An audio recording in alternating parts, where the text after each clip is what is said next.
আজকে করব আমি সর্ষে ইলিশ রেসিপি। আজকে রান্না দুপুরে অনেক কিছু হচ্ছে, কিন্তু তার মধ্যে থেকে আমি তোমাদের সাথে শুধু একটা জিনিস শেয়ার করব, সেটা হচ্ছে সর্ষে ইলিশ। সর্ষে ইলিশ বাঙালিদের সবচেয়ে বলতে পারো প্রিয় একটা জিনিস, সবচেয়ে না হলেও অর্ধেকের বেশি বাঙালির একদম কি বলবো রাজকীয় খাবার বললে বলতে পারো সেই সর্ষে ইলিশ। সবাই প্রায় খেতে অনেক বেশি পছন্দ করে।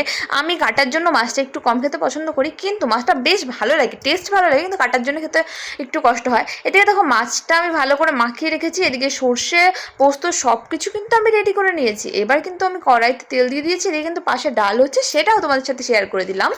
তো এদিকে দেখো এখন মাছগুলোকে আমি হালকাভাবে ভেজে নেব, বেশি কিন্তু ভাজবো না। ইলিশ মাছ বেশি ভাজলে ভালো লাগে না এই সর্ষে ইলিশ রেসিপিতে। আবার ভাপা কিন্তু ভাজতেই হয় না, একদম ভাপিয়ে করতে হয়। যাই হোক, ভাপার রেসিপিটা এখনও আমি করিনি, কোনো দিন সুযোগ পেলে করব। তো আজকে আমি একদম সর্ষে ইলিশ রেসিপিটা করছি। সেটা হচ্ছে আগে আমি কিছু মাছ ভেজে নিলাম। এদিকে দেখো একটা কিন্তু কাতলা মাছের পেটি আছে, যেটা হচ্ছে আমার ভাগনা আছে, ভাগনা খাবে ওর জন্য। আর এদিকে এখন মাথাগুলোও ভেজে নিচ্ছি। মাথাগুলো কিন্তু এখন তরকারিতে দিব না, মাথাগুলো রেখে দেবো, মা বলছে কচু দিয়ে করবে ইলিশ মাছের মাথা। তো এদিকে দেখো এখন আমার মাছ কিন্তু ভাজা হয়ে গেছে। আমি এদিকে কড়াইতে শুকনো লঙ্কা আর জিরে ফোড়ন দিয়ে, এদিকে কাঁচা লঙ্কা, আদা, রসুন, সামান্য একটু পেঁয়াজ পেস্ট করে সেটা আমি দিয়ে দিলাম। দিয়ে সাথে সাথে আমি লঙ্কার গুঁড়ো, হলুদ গুঁড়ো, লবণ, ধনিয়ার গুঁড়ো এগুলো দিয়ে একটু ভালো করে কষিয়ে নেব। আর আমাকে এটা খেয়াল রাখতে হবে যাতে করে মশলাগুলো পুড়ে না যায়, হালকা আঁচে ভালো করে কষিয়ে নিতে হবে। ততক্ষণ কষিয়ে নিতে হবে যতক্ষণ না মশলা থেকে তেল ছেড়ে দিচ্ছে। যখনই তেল ছেড়ে দিচ্ছে তখনই আমি এই সর্ষে পোস্ত পেস্টটা আমি দিয়ে দিলাম। সর্ষে পোস্ত পেস্টের মধ্যেও কিন্তু এক কোয়া রসুন দিয়েছি, একটা লঙ্কা দিয়েছি, একটু হলুদের গুঁড়া দিয়েছি, এতে করে ঝাঁঝটা ভালো আসে।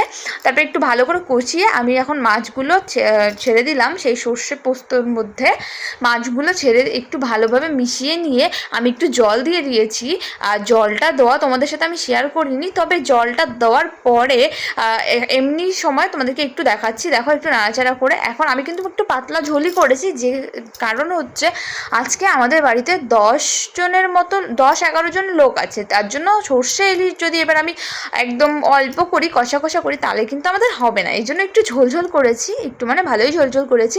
আর লাস্টে আমি জিরের গুঁড়ো দিয়ে নামিয়ে ফেলছি। দেখো খুবই সহজ রেসিপি, কিন্তু কি বলতো এই পোস্ত সর্ষেটা এগুলো একটু তৈরি জোগাড় করতে একটু সময় লাগে, কিন্তু রান্না করতে একটুও সময় লাগে না। আর খুবই সহজ। আমি কিন্তু আগে ভাবতাম খুবই কঠিন, বাট না, সর্ষে ইলিশ রেসিপি খুবই সহজ। এরকম সর্ষে দিয়ে যে কোনো রেসিপি আসলেই সহজ। তো ভিডিওটা কেমন লাগলো অবশ্যই কমেন্টে জানিও। তো চলো আজকের মতো টাটা।